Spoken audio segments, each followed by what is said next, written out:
Qué enorme privilegio tenemos al escuchar la palabra de Dios. Es mi oración que al recibirla, tu mente y corazón sean transformados por el poder del Evangelio. Y si tienes tu Biblia ahí, entonces en el Salmo 53 he titulado el mensaje de esta mañana, ¿esperanza o terror? Esperanza, y es una pregunta, ¿esperanza o terror? Como puedes imaginarte, es una pregunta. Es algo que tendrás que escoger. No podrás experimentar ambas cosas, al menos no eternamente. Se cuenta la anécdota de un astronauta ruso. Como sabes, estas naciones estuvieron influidas por el comunismo buena parte del tiempo. De hecho, esto no hay registro fehaciente del evento en sí mismo. Simplemente esto se contó en un discurso bastante comunista. Así que no se sabe si la historia es real o simplemente fue ficticia, pero el hombre existió, por supuesto. Un astronauta ruso. Y se cuenta que cuando él volvió de una de las misiones más importantes de su carrera y que había regresado con éxito, logrado exitosamente la misión que tenía, entonces había una rueda de prensa y él de forma muy jactanciosa, al contar sus principales experiencias, dijo: pues yo observé cuidadosamente mientras estaba desde el espacio y no vi a Dios. Y evidentemente en un ámbito como este, y cuando esta es su mayor hazaña, uno pensaría que nadie se iba a atrever a responder, ¿verdad? Pero dicen que alguien respondió: bueno, si hubieras abierto la puerta de la nave, te lo hubieras encontrado. Evidentemente, quien se atrevió a responder estaba diciéndole: pues el día que te mueras, vas a salir de dudas. El día que mueras, sin duda lo encontrarás. Hermanos, es mi oración que esta mañana ustedes y yo, cada persona que escuche este mensaje o los que lo escuchen de manera posterior a través de la grabación, podamos estar convencidos que un día la puerta de la nave se va a abrir para todos nosotros y que debemos aprovechar esta vida para estar preparados para ese momento. Tendremos que comparecer delante del trono del Creador, del Rey, del Señor, del único Dios, y sin excepción, para los creyentes el Señor será su esperanza, pero será el terror del pecador que no se arrepiente. Cristo es la esperanza al creyente, pero Él será el terror al pecador que no se arrepiente. Y el Salmo 53 borda sobre esta verdad que yo espero seamos convencidos esta mañana. Como unas notas preliminares a manera de introducción, debes saber que el Salmo 53 es casi la completa repetición del Salmo 14. Llega a casa, por favor, lees el 53 y luego te regresas y lees el 14 o viceversa, y vas a encontrar que son casi la copia fotostática uno del otro, con la excepción de algunas palabras y especialmente el verso 5. El verso 5, que parece ser que lo que los historiadores y estudiosos concluyen es que el Salmo 53 se retomó en alguna ocasión posterior, este escrito que ya había del Salmo 14, y en alguna batalla particular donde Dios lo salvó y permitió que los enemigos de Israel fueran derrotados. Entonces se vuelve a orar o se vuelve a cantar esta canción, pero se agrega el verso 5 como una nota de victoria, y eso lo hace muy, muy especial. ¿Cuándo? ¿En qué momento? ¿Qué batalla fue esta? En realidad no lo sabemos. El salmo anterior que vimos la semana pasada, nos topamos con un salmo que nos decía que fue compuesto por David, pero además nos dice la ocasión en que David lo escribió, y la cual encontramos registrada muy particularmente en un pasaje de Samuel. Pero el caso del Salmo 53 es diferente. No podemos decir en qué momento ni a ciencia cierta quién lo escribió. Si vas a tu Biblia, el texto comenzará con las siguientes letras. Dice: para el director del coro, velo en tu Biblia por favor, para el director del coro, según Mahalat, másquil de David. Ahora, ¿qué significa Mahalat? Nadie sabe. ¿Qué significa másquil de David? Nadie sabe. Parece que esto, cuando la Biblia dice según, y los salmos tienen varias palabras que desconocemos, parece que podrían ser indicaciones musicales. Hoy en el sistema temperado que utilizamos, hay ciertas palabras que denotan el carácter de una pieza, el ritmo de una pieza, el sentimiento con que debe ser interpretada. Y es posible que cuando la Biblia o algunos salmos dicen según Mahalat, pues pueda ser cierta forma de interpretación. Y másquil de David, parece ser que esto es cierto tipo de composición, de autoría del rey David, pero también podría ser a la manera de David. Podría ser que alguien lo compuso después de manera póstuma y simplemente debía ser tocado al estilo que se hicieron o que se tocaban los salmos que David había compuesto anteriormente. Sin embargo, sea una cosa u otra, es posible, lo más probable, que David lo haya compuesto, o por lo menos que quien lo haya escrito, si se hizo posteriormente y lo hizo otra persona, estaban pensando en que fuera tocado e interpretado en la misma forma como David había compuesto muchos salmos. El texto es el siguiente: el necio ha dicho en su corazón, no hay Dios.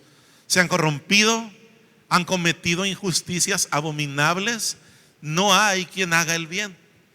Dios ha mirado desde los cielos sobre los hijos de los hombres para ver si hay alguno que entienda, alguno que busque a Dios.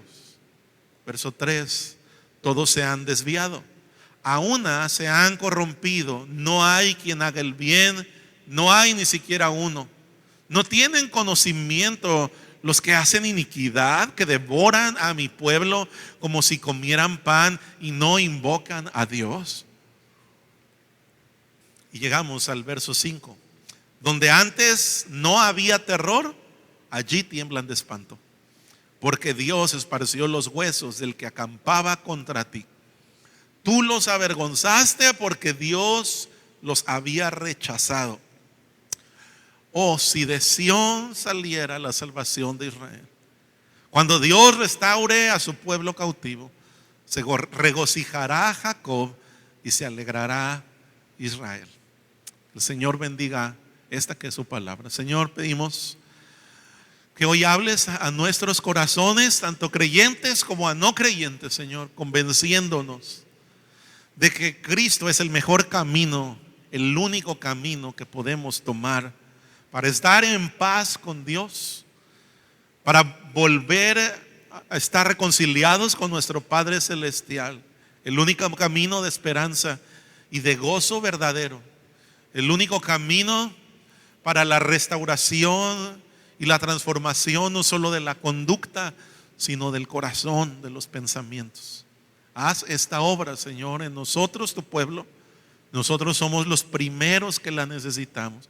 Pero hazlo, Señor, también en personas que por tu gracia, al oír este mensaje, pudieran ser convencidos de que el camino que han tomado no es el correcto, que están yendo presurosos hacia el infierno, alejados de ti, quizás convencidos de su propia autojusticia, pero también quizás presos de pecados que aborrecen, que odian, porque han mirado cómo les destruyen, pero hasta hoy han sido incapaces de vencerlos por sí mismos, ¿sí? Y así seguirá, a menos que ellos puedan voltear sus ojos y corazón a ti, y rogamos que eso suceda. Yo soy incapaz de producirlo, mis palabras, Señor, son incapaces, pero tu palabra es capaz de hacerlo, Señor. Tu Espíritu puede hacerlo. Rogamos que así suceda en el nombre de Jesús. Amén. Quiero que veamos el texto en dos encabezados que nos van a afirmar esta idea central que ya hemos dicho de que Cristo es la esperanza al creyente, y el terror al pecador que no se arrepiente. Y los dos encabezados son muy sencillos. En primer lugar, la necedad de rechazar a Dios y a su pueblo. La necedad de rechazar a Dios y a su pueblo. Y luego, en segundo lugar, vamos a ver la victoria de Dios y su pueblo. La victoria de Dios y su pueblo. Entonces vamos primeramente con esta primera sección que hallamos en los 4 versos iniciales. La necedad de rechazar a Dios y su pueblo. Comienza el texto diciendo: el necio ha dicho en su corazón, no hay Dios. Ya hemos dicho cómo esta frase se repite en el Salmo 14. Y hermanos, deben saber que cuando leemos textos bíblicos como estos salmos, que conocemos como poesía sapiencial o poesía de sabiduría, y hallamos referencias a este personaje tan famoso en la poesía de sabiduría, el necio. Este no es un calificativo a su condición intelectual. Se trata de un calificativo moral. En otras palabras, el necio no es alguien con un coeficiente intelectual muy bajo, no es alguien que no tuvo oportunidad de ir a la escuela, no es alguien como que le fue negada la inteligencia.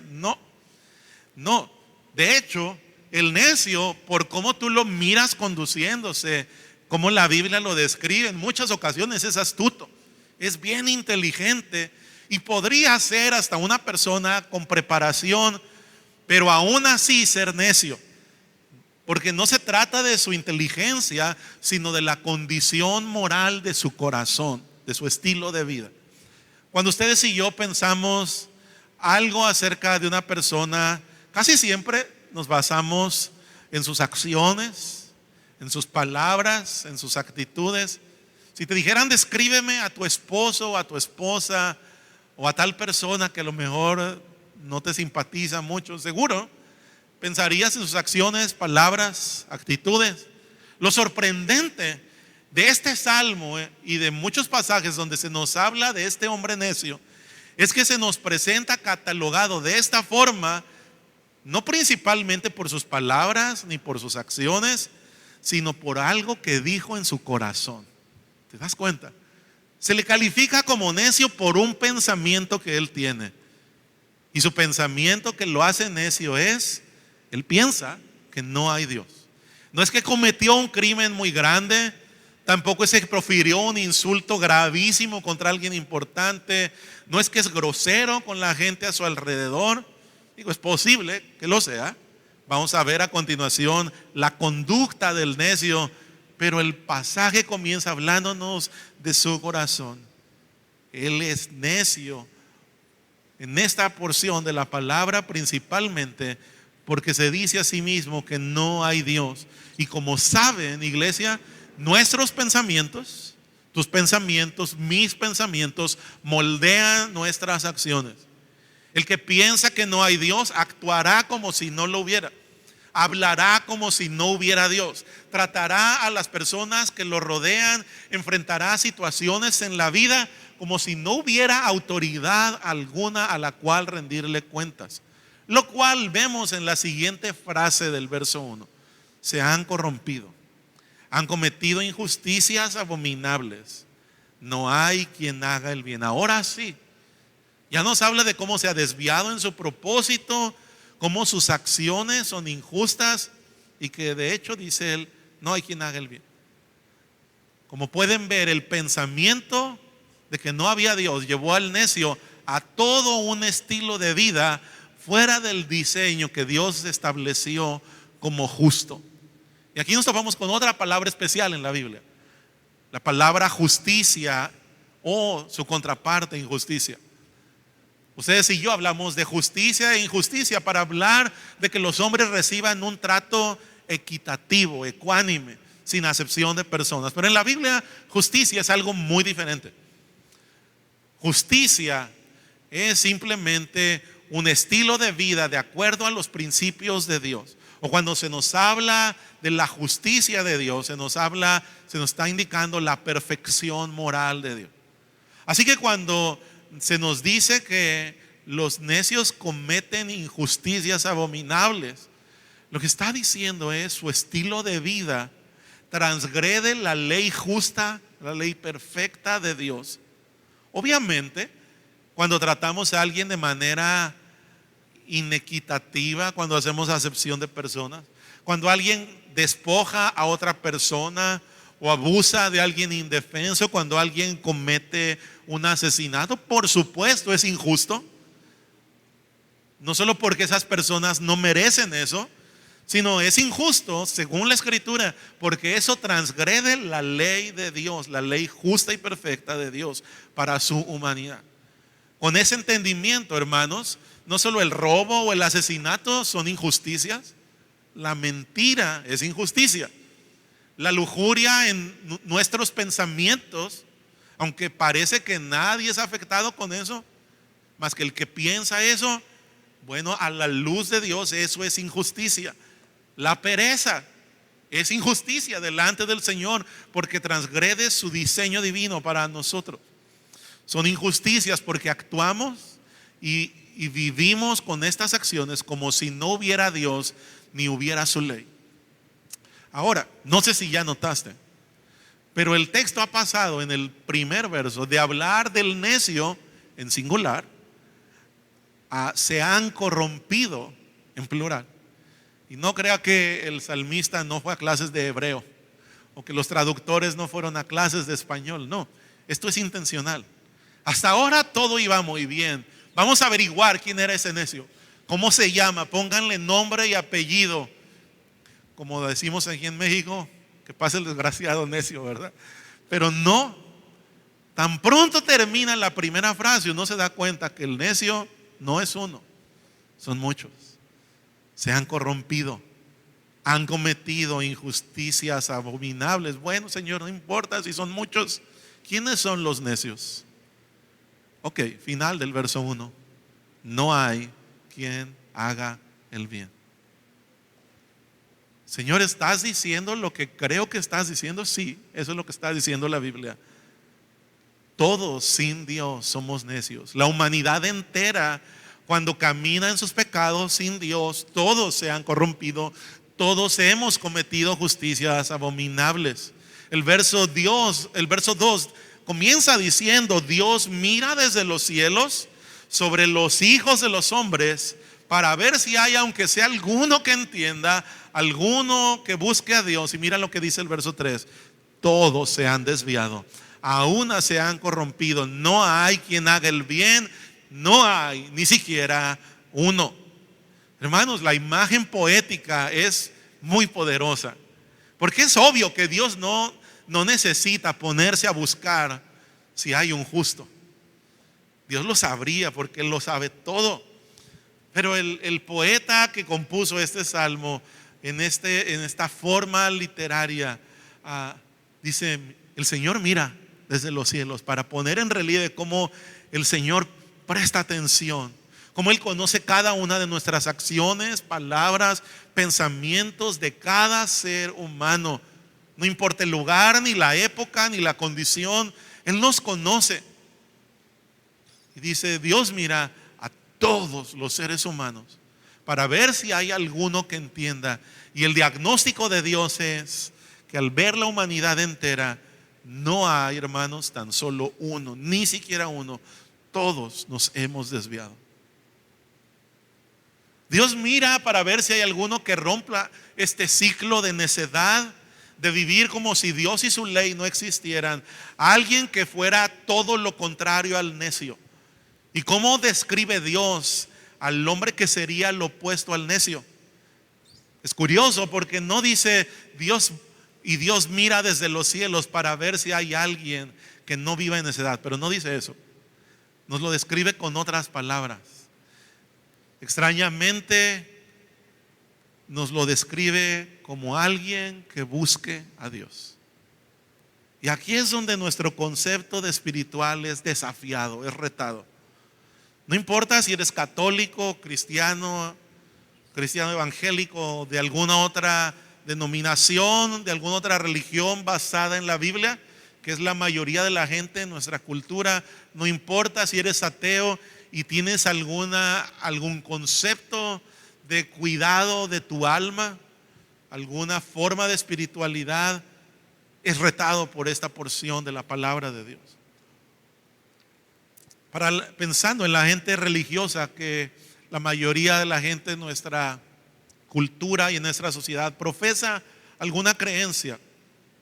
Para la mayoría de personas que profesan una fe, en realidad la mayoría, eso es simplemente una tradición heredada por sus padres. Para otros, la idea de Dios es simplemente una afirmación intelectual de decir, bueno, pues ningún ser humano puede crear todo esto. Mi conclusión es que alguien debe haber un Dios.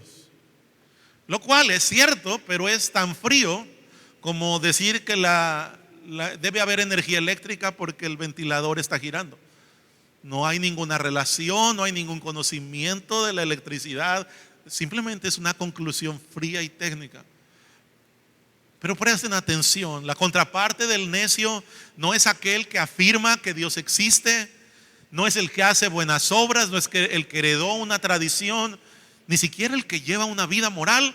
La definición del hombre justo, del hombre que no es necio, es uno que busca a Dios. Y en eso todos somos retados, incluidos los cristianos. El pasaje nos habla, como ya leímos en el verso 5, de la iglesia o del pueblo de Dios perseguido y de su esperanza. Pero no lleguemos hasta allá todavía. Por ahora, pensemos en cómo somos desafiados en nuestra espiritualidad, los que nos decimos discípulos de Jesús, los que nos decimos pueblo de Dios. Nosotros, ustedes y yo, hermanos, familia cristiana, hacemos un montón de cosas que parecen espirituales. La pregunta es si esas cosas son más que cualquier otro asunto, una búsqueda genuina que nace de una relación viva con Jesucristo. En otras palabras, está muy bien que tú leas la Biblia. Está muy bien que vengas a la iglesia. Está increíble que te reúnas fielmente con otros cristianos. Es muy bueno que tú sirvas a otros. Todo eso es bueno. Si ofrendas, cualquier cosa que la Biblia enseña y manda, qué bueno que lo haces. La pregunta es, ¿por qué lo haces? No debería ser simplemente por cumplir. No deberíamos hacerlo simplemente para sentir algún tipo de alivio en nuestra conciencia. Lo haces para tener simplemente satisfacción porque te gusta, te hace sentir bien eso que haces. O lo haces para tener amistades mejores que las que tenías antes en tu vida sin Cristo. No me malentiendan, hermanos, todas estas cosas son buenas. Yo no les estoy diciendo que no las hagan. Solo les estoy tratando de hacer reflexionar por qué hacemos lo que hacemos. Porque sin darnos cuenta podría ser que esto se transformó en una nueva lista de actividades. Ya no son pecaminosas, ahora son religiosas, pero que posiblemente en venir a la iglesia, ver a la persona que tenías que venir, cumplir en tu ministerio, salir corriendo para algo más, de lo que menos te acordaste era de buscar al Señor. Orar, venir a la iglesia, leer la Biblia, llevar una vida devocional a diario, debe ser para nosotros el llamado de estar a los pies de Jesús, principalmente. En medio de todo eso, claro, disfrutamos, conocemos a otros, ellos nos bendicen, nosotros somos de bendición para otras personas, sí. Pero ¿qué te queda después de todo eso? ¿Qué es más fuerte? ¿Es el cansancio? ¿Es el finalmente ya cumplí, acabé, llegué a casa? ¿O es el que tu corazón está rebosando de decir, cuánto deseaba este tiempo, cuánto me hacía falta estar con mi Jesús? La pregunta no debería ser, ¿fuiste a la iglesia? La pregunta debería ser, ¿fuiste a la iglesia y estuviste con Jesús? La pregunta no debería ser, ¿leí mi Biblia o no leí mi Biblia? La pregunta debería ser: ¿estuve con Jesús? ¿Oí su voz mientras abría las páginas de la Escritura?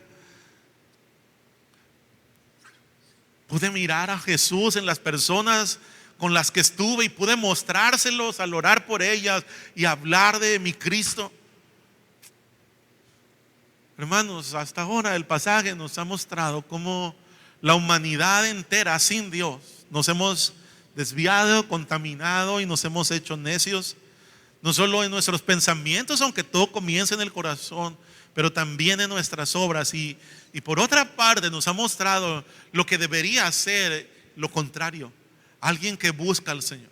Cómo se corrige los malos hábitos, cómo se corrigen las obras injustas, cómo se abandona el pecado. La respuesta es sencilla: buscando a Cristo Jesús. Pero en el verso 4 el pasaje vuelve a retomar la descripción del necio. No tienen conocimiento los que hacen iniquidad, que devoran a mi pueblo como si comieran pan y no invocan a Dios. Aunque lo hace como una pregunta retórica, como diciendo que no se dan cuenta. ¿De veras no entienden los necios lo que hacen, la iniquidad que cometen al devorar, al acabar con mi pueblo y no buscar al Señor?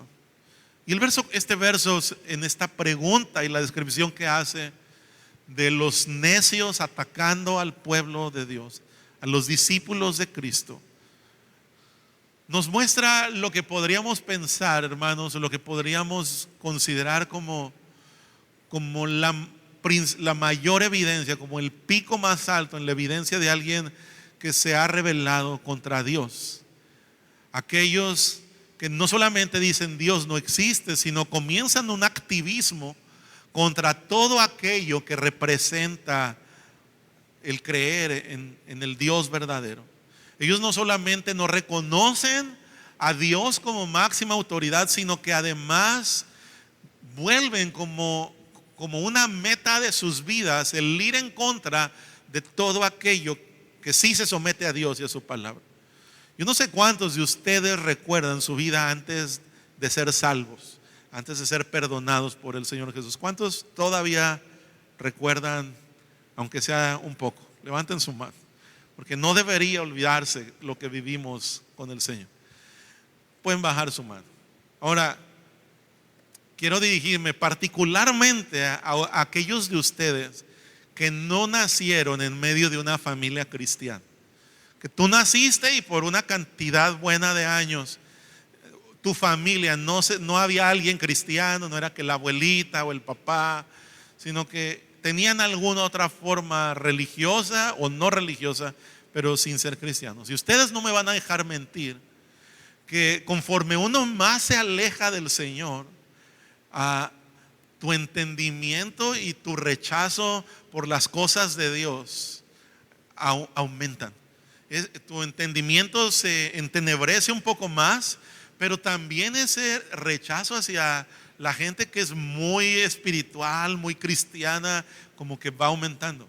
Yo he platicado a lo largo de mi vida pastoral con muchos, cientos, quizás miles de personas que no nacieron como creyentes o como parte de una familia cristiana, y la historia es repetida. Si sabes que te cuentan, a mí me enfadaba cómo venían los cristianos y me chocaba pasar por afuera de las iglesias y oír el ruido de las alabanzas, etcétera, etcétera.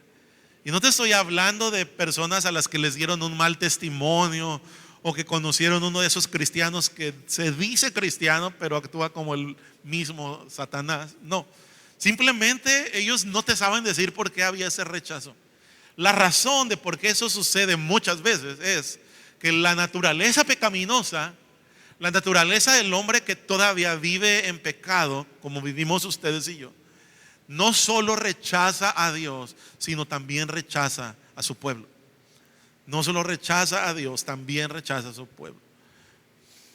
Lo mismo es cierto a la inversa.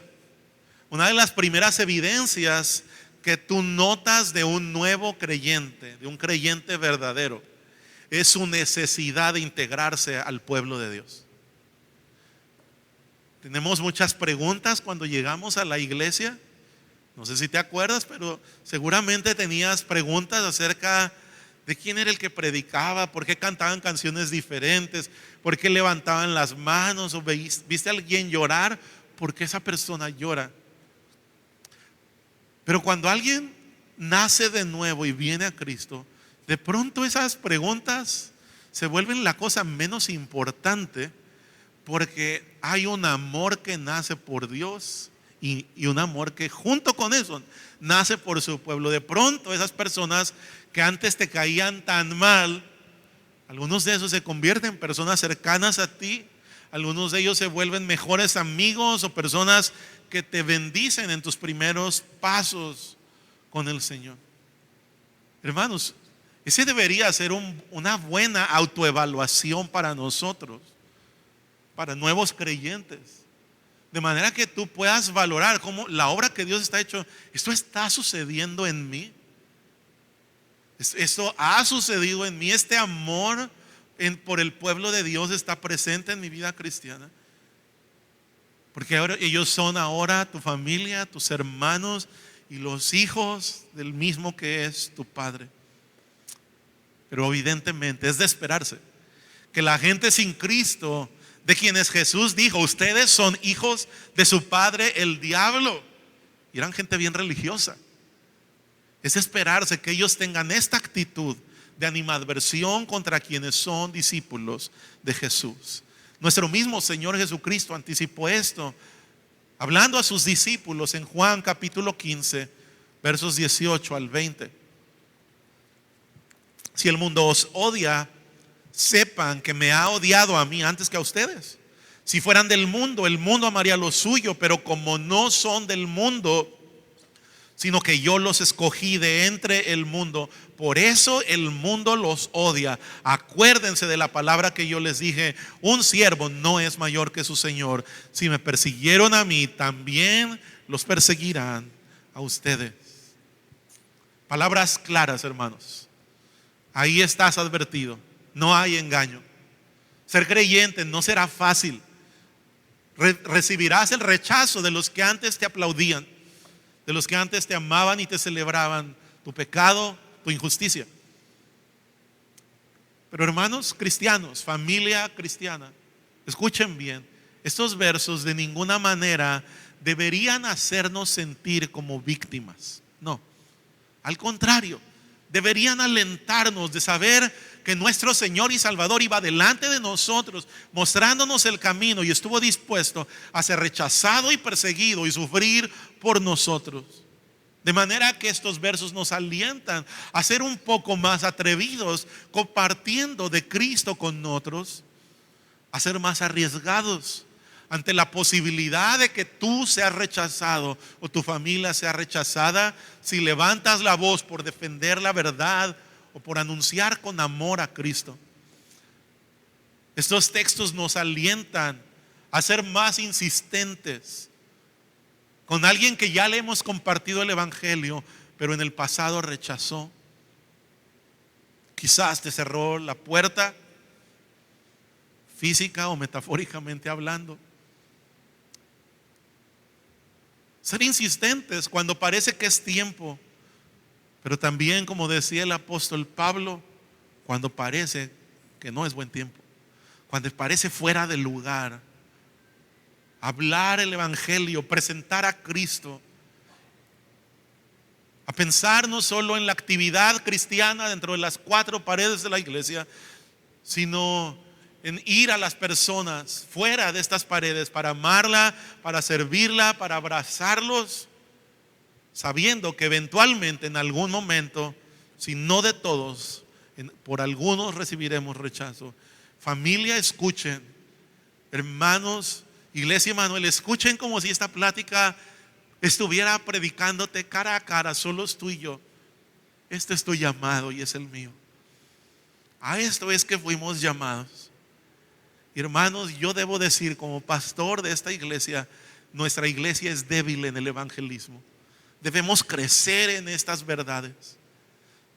Vivimos en una época donde la persecución no es mucha, son muchas las libertades. Y siendo que las libertades nos garantizarían mucha seguridad, parecería que lo lógico sería que la iglesia, los cristianos, fuéramos los más osados, los que vamos y aprovechamos esto para predicar de Cristo. Pero la historia nos comprueba que mientras más comodidad la iglesia tiene, mientras más libertad la iglesia tiene, menos comparte de Cristo. Hermanos, no esperemos hasta que estas circunstancias cambien. Y pueden cambiar como han cambiado en muchos otros lugares.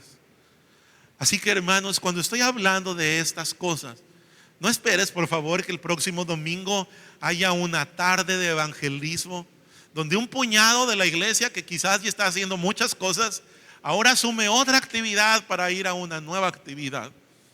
No estamos hablando del evangelismo de la iglesia como institución, estamos hablando del evangelismo de la iglesia como personas, el que podemos hacer uno a uno en nuestro trabajo, en nuestro colegio, nuestra universidad, con nuestros compañeros en el gimnasio, con la persona que vive a 2 o 3 casas de nosotros, con la persona que va manejando la combi a la que nos subimos.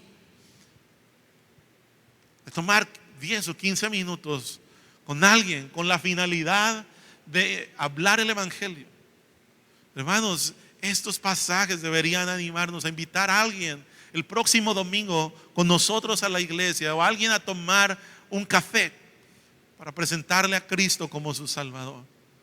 Usted debería llevar a algunos de ustedes a reunirse con 1 o 2 amigos cristianos y decir: ¿sabes qué? Tenemos horarios parecidos, vayamos esta noche afuera de tal hospital para orar por 3 enfermos y poder compartir con esas familias que están ahí esperando a que salgan sus parientes del hospital. Este es nuestro llamado, este es nuestro tiempo. Aunque eso no quita ninguna responsabilidad de los pecadores que rechazan, como el pasaje nos ha hablado detalladamente. No tienen conocimiento los que hacen iniquidad, que devoran a mi pueblo como si comieran pan y no invocan a Dios. Y como ya dijimos, esta pregunta retórica enfatiza la respuesta obvia. Sí tienen conocimiento de lo que hacen, y no les importa rechazar al pueblo de Dios y no invocarle a Él. Ya se nos han presentado tanto a los necios que rechazan al Señor, también se nos ha introducido al pueblo de Dios. Pero el verso 5 y 6 ahora nos presenta a Dios y a su pueblo de manera más detallada. Ahora veamos la victoria de Dios y la victoria de su pueblo. Y lo vemos en 2 partes. La primera, el juicio que Dios trae sobre los necios en el verso 5. Esta victoria de Dios a través del juicio sobre los necios. Mientras que los versos 1 al 4, la maldad de los necios va increciendo. El panorama cambia cuando llegas al verso 5. Donde antes no había terror, allí tiemblan de espanto. Porque Dios esparció los huesos del que acampaba contra ti. Tú los avergonzaste porque Dios los había rechazado. El autor no necesitó muchas palabras. Inspirado por Dios en unas cuantas frases, nos muestra que un día la realidad del necio o de los necios cambiará por completo, radicalmente. Quizá quienes rechazan a Dios fueron descritos ahí como gente muy segura, muy confiada, incluso agresiva. Pero ahora, como nos narra el verso 5, llegará el día en que la situación cambie. Y dice: cuando ese día llegue, ellos temblarán de espanto. Dios buscaba desde los cielos a alguien que le invocara, pero ellos, orgullosos, no le buscaban, no lo invocaban. Dios buscaba a quien hiciera lo recto. Ellos se habían corrompido y desviado. Pero ahora los necios que rechazaban a Dios, que afligían a su pueblo, en el verso 5 se nos dice: no están ni siquiera vivos, no están ni siquiera muertos y enterrados. No, se nos dice: sus huesos son dispersados por el campo. De manera que la imagen no solo es de muerte, sino de la peor ruina.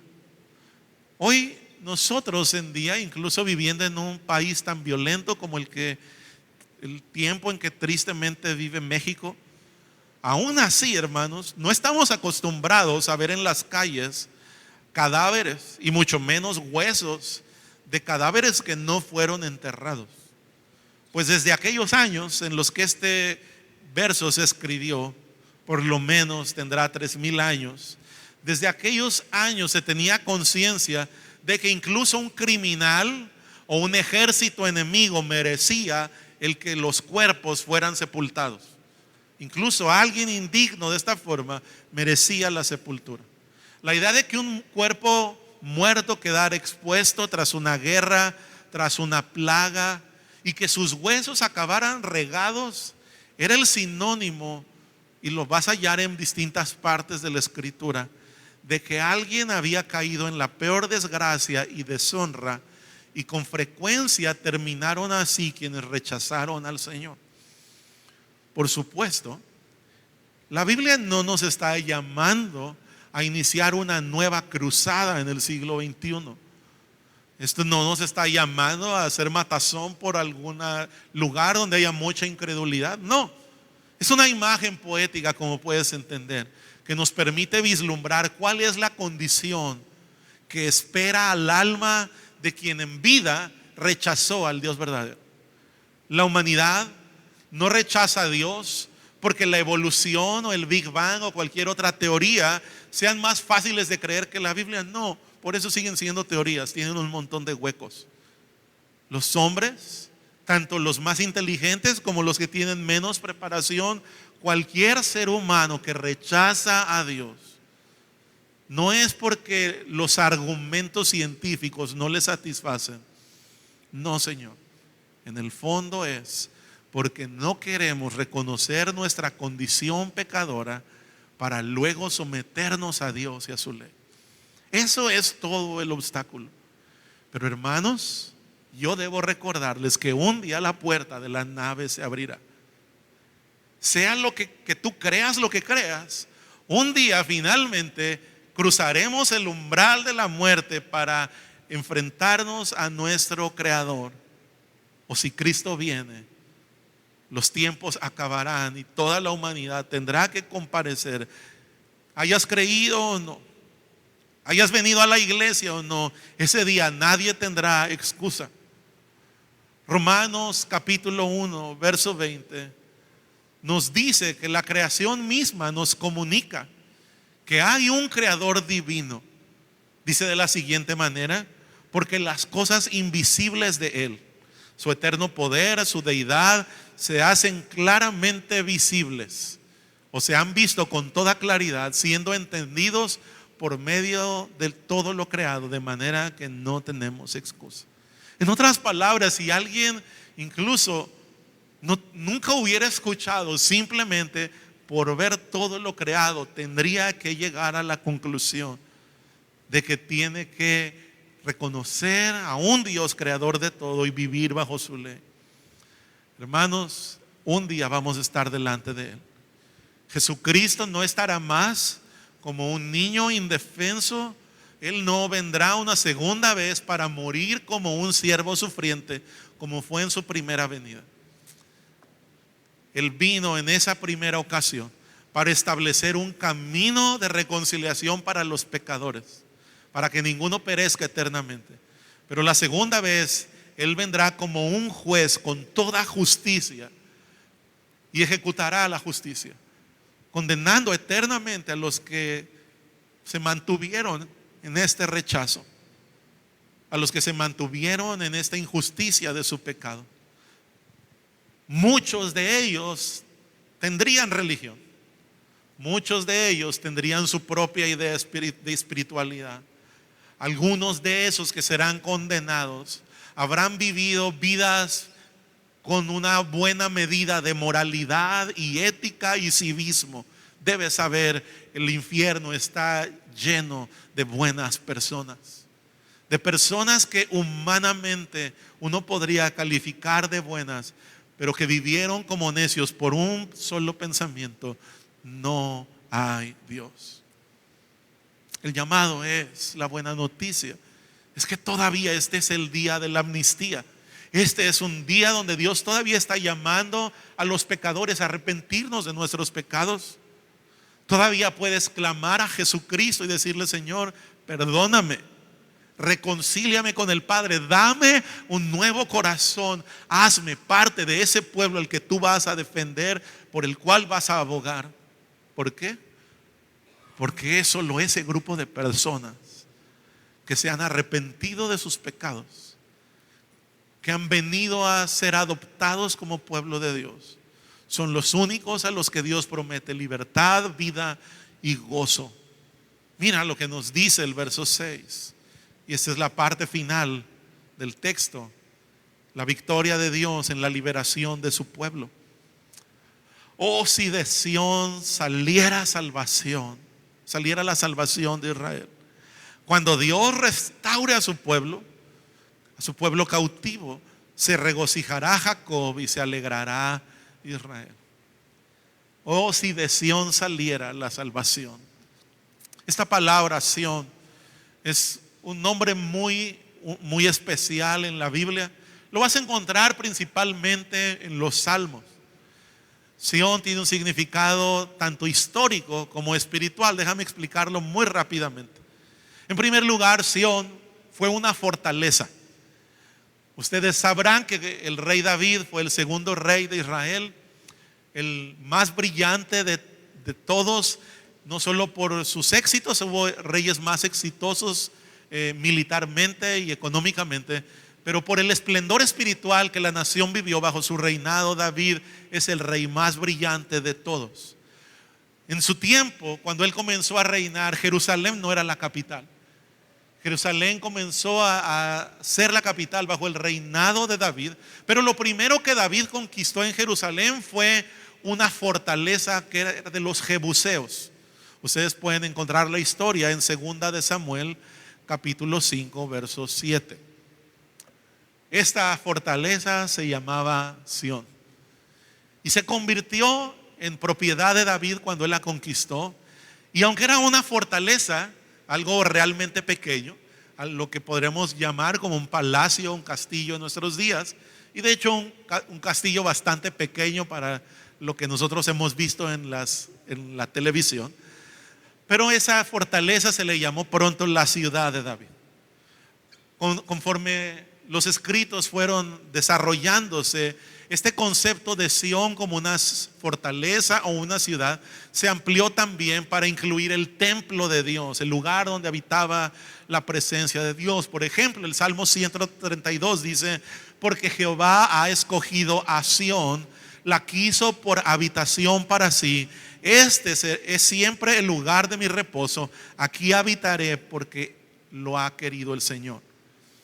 Entonces, como te das cuenta, ya no solo era un lugar pequeño, sino el lugar de adoración era llamado Sión.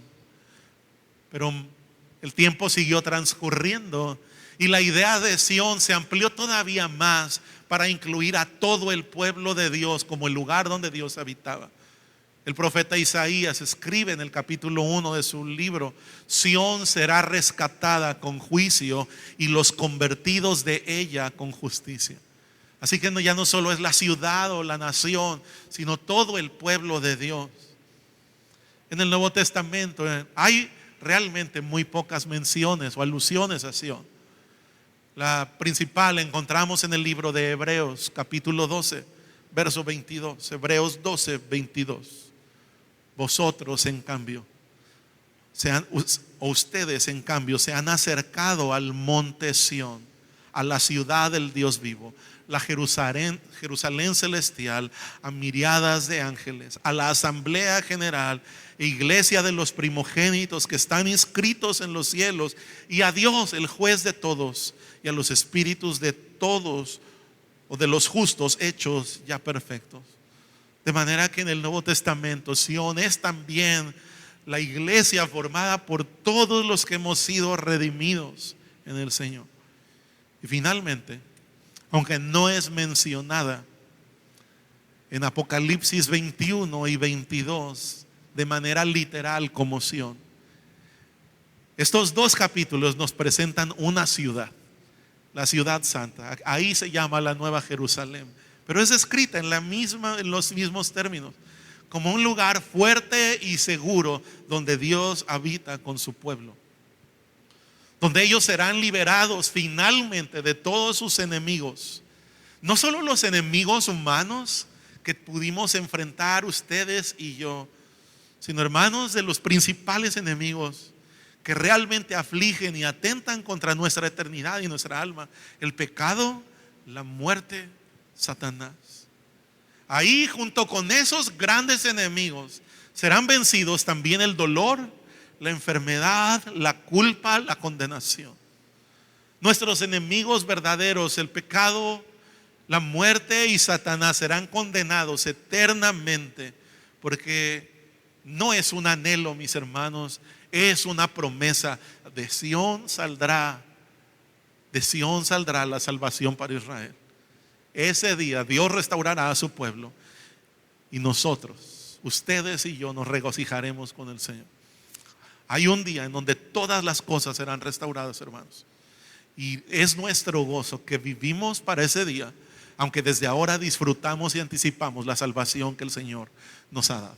Que Él nos permita vivir como justos, como el pueblo que le busca y le invoca y tiene esperanza en la victoria final de nuestro Señor y Salvador.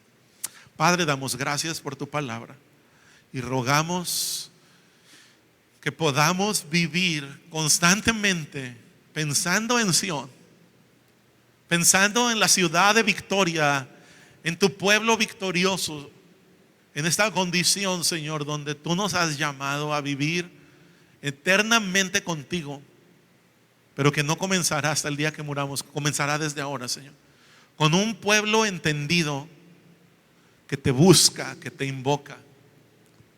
Un pueblo, Señor, que a pesar de que eventualmente, periódicamente, pudiéramos llegar a ser rechazados, somos capaces, tenemos el denuedo y el poder de tu Espíritu para anunciarte con gozo y con poder.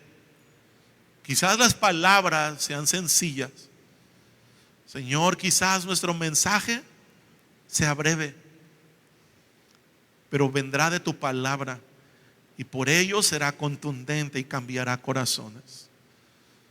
Señor, permítenos anunciar a este Cristo, a este Señor y libertador.